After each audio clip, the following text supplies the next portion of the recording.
बिस्मिल्लाहिर्रहमानिर्रहीम। अस्सलाम वालेकुम नाज़रीन, आप यूट्यूब चैनल देख रहे हैं। मैं इमरान खान हूँ। तहरीक इंसाफ की क़यादत अब आवाम को यकीन दिला रही है और हो सकता है उनकी बात ठीक हो कि जो माइंस एंड मिनरल्स का बिल है इसमें कुछ ऐसा नहीं है कि ये समझा जाए कि ताकत जो है वो तमाम चली जाएगी वफाक के पास या वो चली जाएगी SIFC के पास या वफाकी इदारों के पास। इख्तियारात जो हैं वो सूबाई हुकूमत के पास रहेंगे, ये दावा बार बार किया जा रहा है। मगर ये मामला क्योंकि इतना मुतनाज़ हो चुका है कि अब लोग ये चाहते हैं कि इस तनाज़े को इमरान खान साहब ही हल करें, क्योंकि सियासी जो कैपिटल है वो इमरान खान साहब के पास है। पॉलिटिकल कैपिटल बहुत ज़्यादा है। वो ऐसे फ़ैसले भी कर सकते हैं जो मुश्किल हों, ऐसे फ़ैसले भी कर सकते हैं जो पॉपुलर ना हो, क्योंकि उनका पॉलिटिकल कैपिटल बहुत बड़ा है, तो उन्हें इस बात की फ़िक्र भी नहीं होनी चाहिए। दूसरी जानिब जिन लोगों ने बिल को पढ़ा है या जो इसके ऊपर तहकीकात कर रहे हैं, यूरोप में भी ऐसे लोग मौजूद हैं, बरतानिया में कुछ लोगों ने मुझे मैसेजेस किए बिल को पढ़ने के बाद। कुछ लोग जो हैं वो पाकिस्तान में इस पर काम कर रहे हैं। कानूनी बिल है, मैं इसका एक्सपर्ट तो नहीं हूँ, लेकिन जितनी मुझे समझ आई है या लोग बता रहे हैं, कुछ ऐसा ज़रूर है कि वफाक और इदारों के कंट्रोल में कुछ चीज़ें चली जाएंगी या उनके इख्तियारात बढ़ जाएंगे। लोग इसे 18वीं आइनी तरमीम के ऊपर एक हमला भी कह रहे हैं कि ये बिल जो है ये खुद आइन से मुतसादिम हो जाएगा, क्योंकि जो इख्तियारात आइन पाकिस्तान ने दिए हैं सूबों को, सूबे एक बिल के ज़रिए से वो इख्तियारात वापस क्या दे सकते हैं वफाकी हुकूमत को। अब ऐसा ही एक बिल जो है बाकी असम्बलियों से भी आया, लेकिन मोहसिन दावड़ साहब की मैं एक ट्वीट पढ़ रहा था, वो ये क्लेम कर रहे थे कि पाकिस्तान तहरीक इंसाफ जो है वो एस्टेब्लिशमेंट के इशारों पे चलती है और ये 18वीं आइनी तरमीम में सूबों को जो हुकूक मिले हैं वो एस्टेब्लिशमेंट की ख्वाहिश को पूरा करते हुए इस बिल के ज़रिए से जो उनकी कैबिनेट ने किया, पाकिस्तान तहरीक इंसाफ की कैबिनेट ने, मोहसिन दावड़ का ये दावा है कि वो इख्तियारात एस्टेब्लिशमेंट की ख्वाहिश को पूरा करते हुए 18वीं तरमीम के ख़िलाफ़ जाते हुए ये इख्तियारात वफाक को दे रही है खैबर पख्तूनख्वा की PTI की हुकूमत।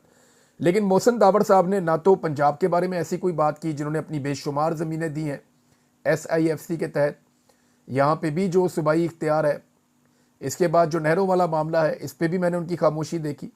बलूचिस्तान और सिंध ने जब ऐसे बिल मंजूर किए, क्योंकि तमाम सूबों को ये टास्क दिए गए हैं, तो तमाम सूबों ने जब ये किया तो उन्होंने किसी पे तनकीद नहीं की, लेकिन उन्होंने पाकिस्तान तहरीक इंसाफ को निशाना बनाया है और खैबर पख्तूनख्वा के ऊपर इल्ज़ाम लगाया। इसमें ANP का भी एक नाज़रीन स्टेटमेंट आया, मैं वो भी आपके सामने रख देता हूँ ताकि जो लोग इसकी मुखालफत कर रहे हैं, जैसा कि अब ANP ने भी इसकी मुखालफत कर दी है, तो पहले वो सामने आपके रख देता हूँ। आपके पाकिस्तान तहरीक इंसाफ का एक एलामिया भी है।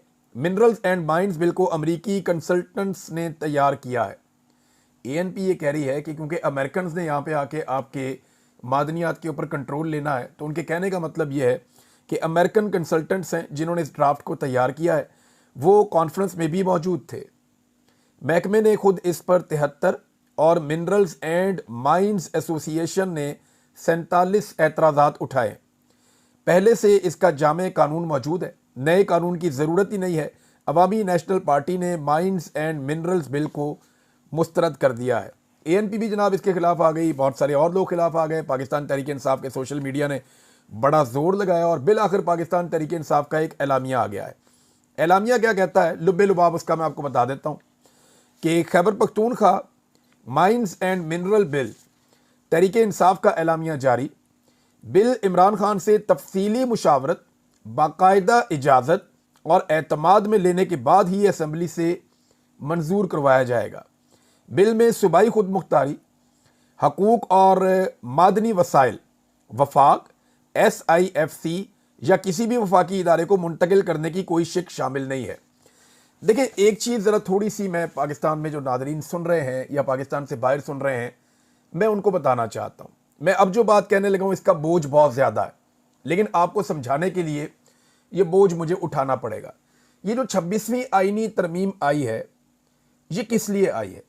26वीं आइनी तरमीम इसलिए आई कि आर्मी चीफ की मुद्दत मुलाजमत में जब इजाफा हो जाएगा तो उसको कोई छेड़ ना सके। अब 26वीं आइनी तरमीम के अंदर तो ये कहीं नहीं लिखा कि आर्मी चीफ की मुद्दत मुलाजमत में इजाफा कर दिया गया, या 26वीं आइनी तरमीम में ये तो कहीं नहीं लिखा कि आर्मी चीफ की मुद्दत मुलाजमत 3 से बढ़ा के 5 साल कर दी गई।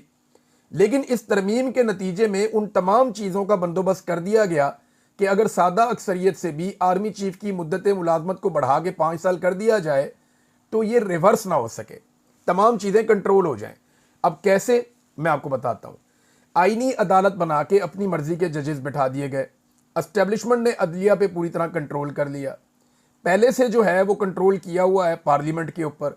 मखसूस नशिस्तें पाकिस्तान तहरीक इंसाफ को नहीं दी, मामला कहाँ जाएगा? सुप्रीम कोर्ट में जाएगा। सुप्रीम कोर्ट में उनका अच्छा खासा कंट्रोल है। 26वीं आईनी तरमीम के मुताबिक वो अपना चीफ जस्टिस भी लेकर आ गए, जिसको चीफ जस्टिस बनना था उसको साइड पे कर दिया, और अपनी एक आईनी अदालत भी लेकर आ गए, एक आईनी बेंच भी अपना बना लिया।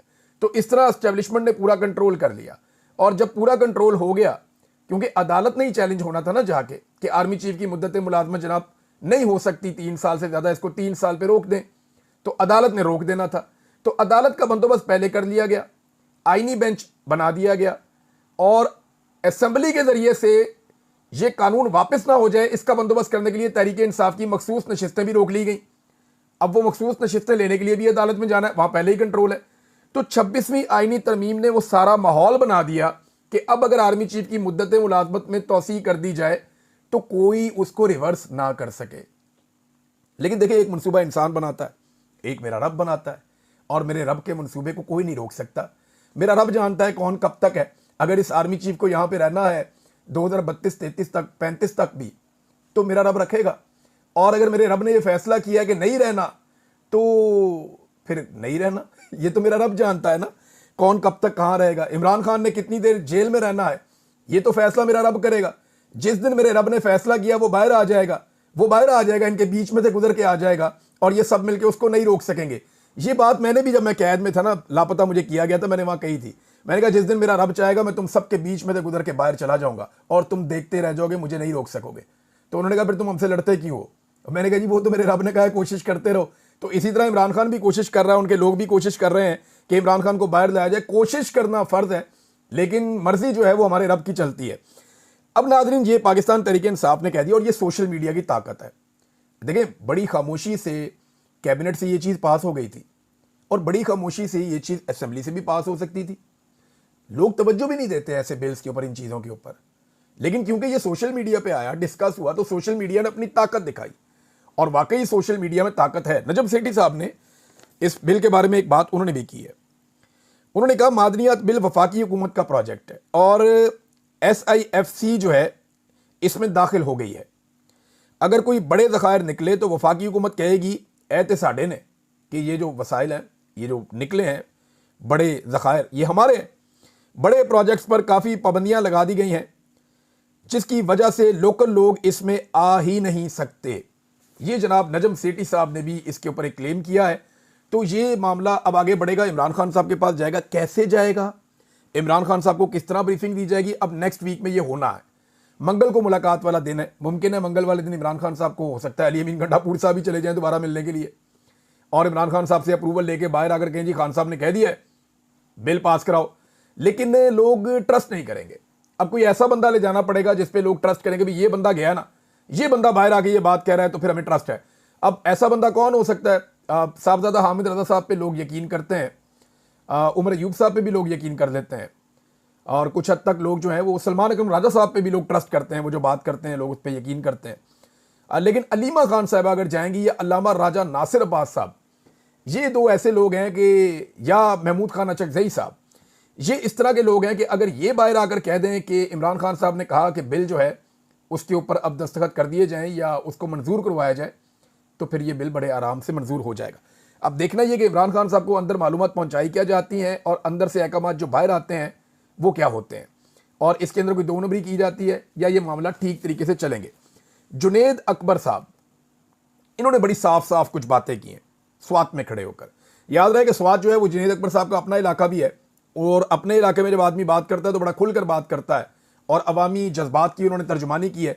मैं सिर्फ आपके सामने रखता हूं कि ये मामला जा कहां रहा है। एक नई तहरीक अब चल रही है।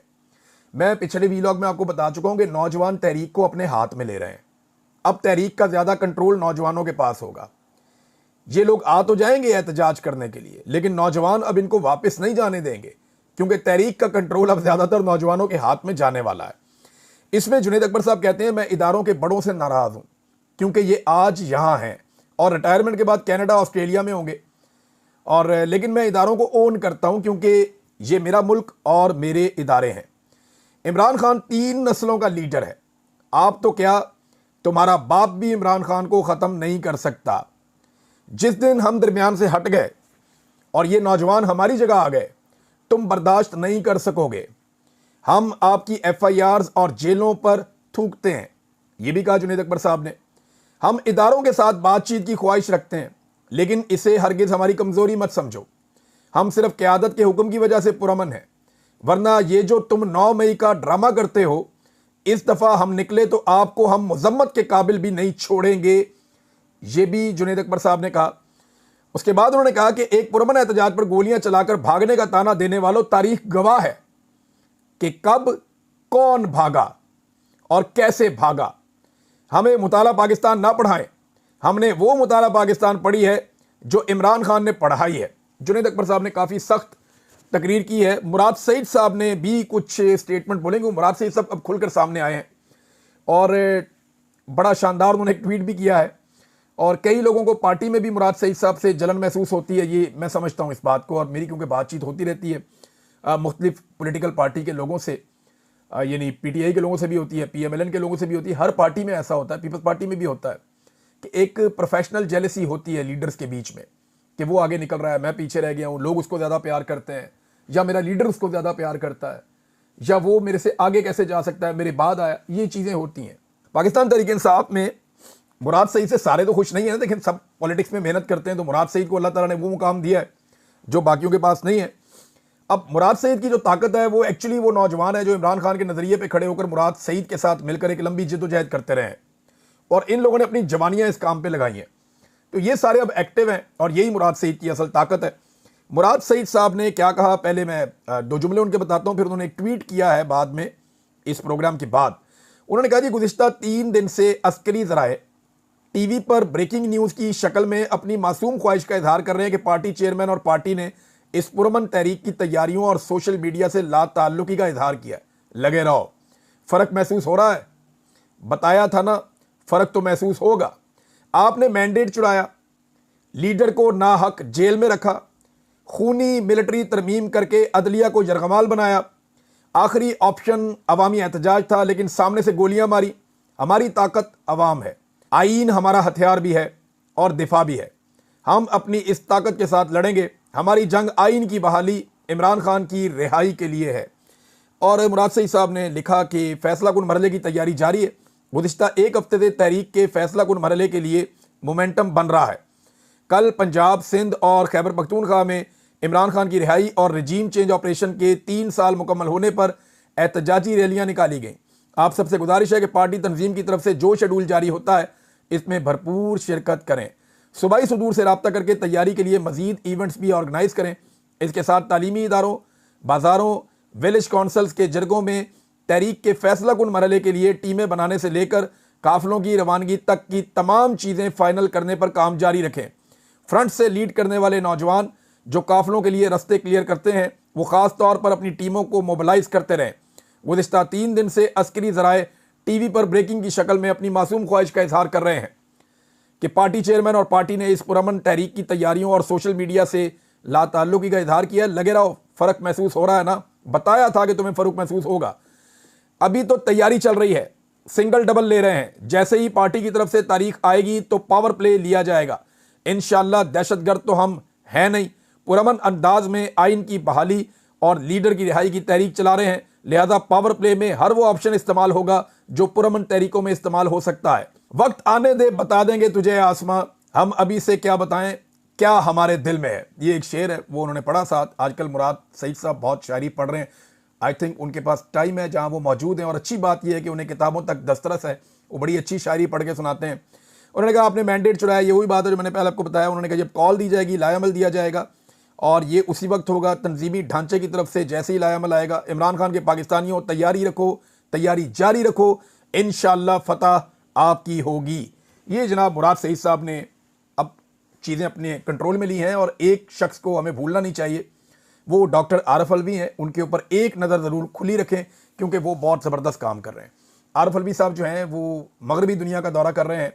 उन्होंने बहुत सारी इंपॉर्टेंट मुलाकातें भी की हैं, और वो बड़े मुतहर्रिक हैं, स्पेशली पूरी दुनिया को ये बताने में कि इमरान खान के साथ और पाकिस्तान तहरीक इंसाफ के साथ क्या हुआ और पाकिस्तान में एक्चुअली हो क्या रहा है। CNN को उन्होंने एक इंटरव्यू दिया, और ये बड़ा शानदार इंटरव्यू था, मैंने इसके कुछ हिस्से सुने। इन्होंने कहा जी 90% पॉपुलैरिटी है पाकिस्तान तहरीक इंसाफ की, और ये एस्टेब्लिशमेंट के सर्वे के मुताबिक है।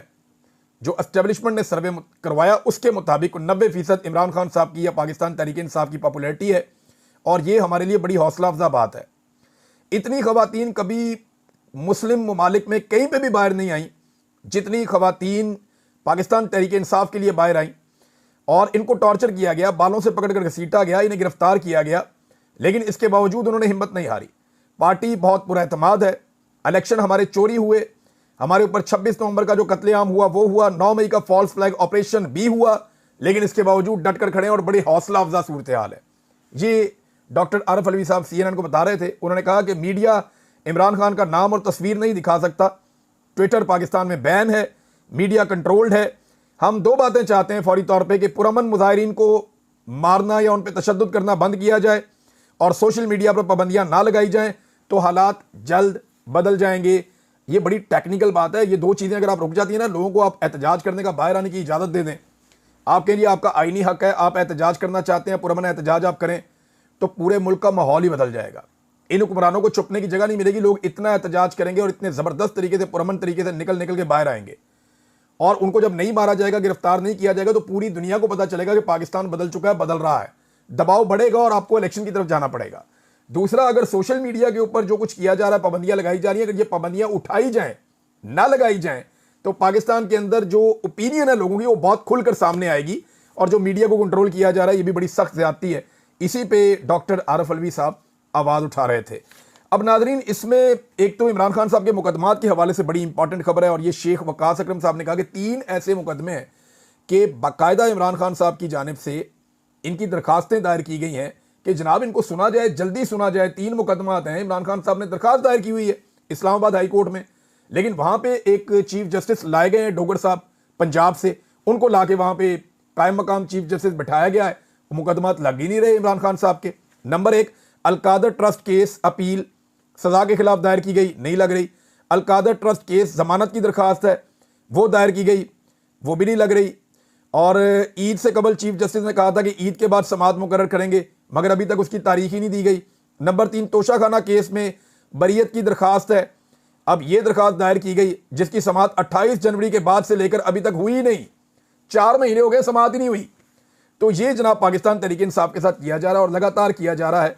इस पर आवाज़ उठाई है शेख वकास अकरम साहब ने, ये तफसीलात सामने रखी हैं अवाम के कि जनाब ये ज़्यादती और जुल्म जो है वो इमरान खान साहब या पाकिस्तान तहरीक इंसाफ के साथ हो रहा है।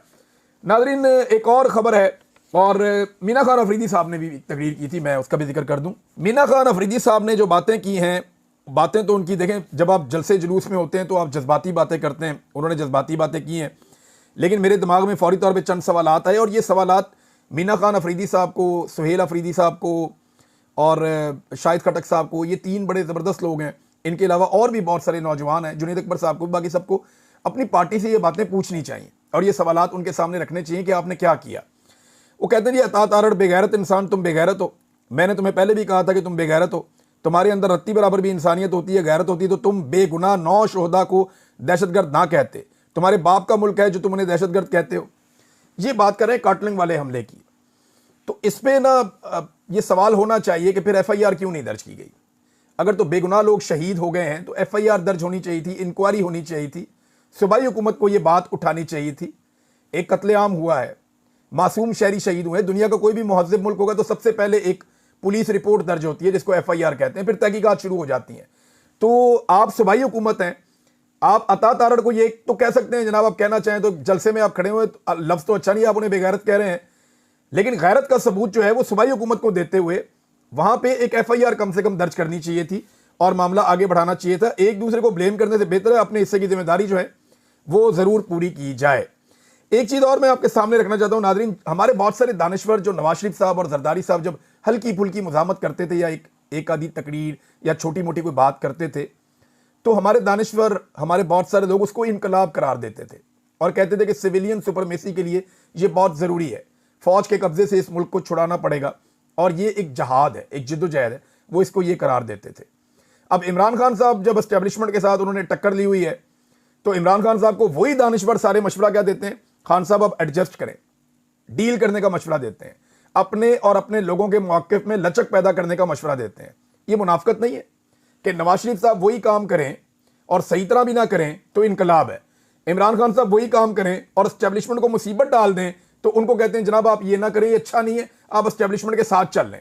नवाज शरीफ साहब के दौर में एस्टेब्लिशमेंट विलन बन जाती है। इमरान खान साहब की जब दौर आता है अपोजिशन का और वो मुकाबला करते हैं तो एस्टेब्लिशमेंट के साथ ये मशवरे देते हैं कि जनाब उनके साथ डील कर लें। वजह यह है कि पाकिस्तान के दानश्वर तबका सारा का सारा ये चाहता है कि एस्टेब्लिशमेंट और सियासतदान मिलकर चलें, इसी में उनका काम और कारोबार चलता है। वो ये जानते हैं अच्छी तरह कि जब तक ये सारे रल के खाई जाएंगे तो इनके मुंह से जो नवाला ये खाएंगे, जो इनके मुंह से गिरेगा नीचे ज़मीन पे, हम कीड़े मकोड़े हैं, हमें भी मिल जाएगा। लेकिन जिस वक्त इनका खाना पीना बंद हो गया तो हम नीचे भूखे मर जाएंगे। मुझे तो ऐसा लगता है इनकी सोच से। नवाज शरीफ लड़े तो उसको कहते हैं जहाद है, इमरान खान लड़े तो उसे कहते हैं फसाद है। तो ये दोहरा मेयार है, मुनाफकत है। देखिए, मैं आज इस बात को मानता हूं कि जब इन्होंने वोट को इज्जत दो का बयानिया बनाया नवाज शरीफ ने और मरियम नवाज ने, तो बिल्कुल ठीक था, लोग उनके साथ खड़े हो गए थे और उस वक्त सबको इनका साथ देना चाहिए था। जिन लोगों ने नहीं दिया उन्होंने गलती की। लेकिन आज जब उन्होंने वो बयानिया बेच दिया और इमरान खान साहब उससे एक मजबूत बयानिया के ऊपर खड़े हैं हकीकी आज़ादी के, तो बहुत सारे लोग मुनाफिकत दिखा रहे हैं। ऐसा नहीं होना चाहिए। नाज़रीन, जैसे ही पता चला कि नवाज शरीफ साहब पहुंच रहे हैं बरतानिया तो शायान अली का पोस्टर मेरी नज़रों में आया। वो फौरी तौर पे सोशल मीडिया पे गर्दिश करना शुरू हो गया और शायान अली साहब ने फिर से एहतजाज की कॉल दे दी है कि जनाब प्रोटेस्ट किया जाएगा नवाज शरीफ साहब के घर के बाहर दोबारा से, फिर वहाँ रौनक लग जाएगी। मियाँ साहब पूरी फैमिली लेकर जो बेलारूस गए हैं, इससे पहले वो कोई यूरोप के कई इधर उधर के टूर भी कर चुके हैं, अमेरिका भी जा चुके हैं। उन्हें समझ नहीं आ रही कि वो अपना पूरा टब्बर लेके जाएं कहाँ दुनिया में। वो जहाँ जाते हैं उन्हें पाकिस्तानी वहाँ पे टकर जाते हैं। अब पूरा ख़ानदान लेकर वो बेलारूस गए, वहाँ जाके अब मुआहदे भी कर रहे हैं, MOUs हो रहे हैं। इन्होंने बेशुमार MOUs किए हैं। टके का पाकिस्तान को फ़ायदा नहीं हुआ। जब फ़ायदा हुआ इनके ख़ानदान को फ़ायदा हुआ। ये तुर्की जाते थे, बड़े ज़बरदस्त जफ्फियाँ डालते थे उनके साथ, बाद में पता चलता था इनके अपने ख़ानदान ने वहाँ इन्वेस्टमेंट कर ली और वो खुद ही कारोबार कर रहे हैं। ये सऊदीया जाते थे, वहाँ जाके जफ्फियाँ डालते थे उनके साथ, बाद में चला इन्होंने ज़ाती ताल्लुकात बना के वहाँ पर भी कारोबार शुरू कर दिया है। ये बरतानिया जाते थे, वहाँ जाके जफ्फियाँ डालते थे उनके साथ, बाद में पता चला कि इनके ख़ानदान ने वहाँ पर भी कारोबार शुरू कर दिया है। ये इंडिया जाते थे, वहाँ जाके जफ्फियाँ डालते थे उनके ख़ानदानों के साथ और उनके सियासतदानों के साथ, तो बाद में पता चला कि वहाँ पर भी कोई इनके बिजनेस रिलेशंस बनना शुरू हो गए हैं और इनकी फैक्ट्रियों में उनके बंदे काम करते हैं मुबैना तौर पे। अब जब सारी चीज़ें आप इकट्ठी करें तो अब ये बेलारूस के हैं, अल्लाह खैर करे, वहाँ पे ये पता नहीं क्या करेंगे। एक ख्वाहिश जो है वो बिलावल के बारे में, वज़ीर आज़म बनने के बारे में। गवर्नर पंजाब ने कहा कि बिलावल बहुत छोटी उम्र का वज़ीर आज़म होगा पाकिस्तान का, सबसे कम उम्र वज़ीर आज़म पाकिस्तान का बनेगा। तो गवर्नर साहब ज़रा जिन्होंने बनाना है ना, जिन पे आपने उम्मीद रखी हुई है कि वो बिलावल को वज़ीर आज़म बनाएंगे, ज़रा उधर पता करा लें कि उनको एक और कैंडिडेट मिल गया, मिल नहीं गया, मिल गई है। वो वज़ीर आज़म किसी और को बनाने के चक्कर में है और बिलावल साहब कहीं देखते ही ना रह जाएं, क्योंकि जो आपकी डील है वो अब पूरी होती हुई दिखाई नहीं दे रही। और इस वक्त तो सिंध के साथ जो हो गया है, अगली दफ़ा आपको सिंध में हुकूमत बनाना इसलिए मुश्किल हो जाएगा कि जरदारी साहब ने सिंध के हारियों, सिंध के किसानों और सिंध के अवाम के बकौल सिंध का पानी जो है जरदारी साहब ने SIFC का जो प्रोजेक्ट है उसको बेच दिया है। अब तक के लिए इतना ही। अपना ख्याल रखिएगा, अपने इस चैनल का भी। अल्लाह हाफिज़।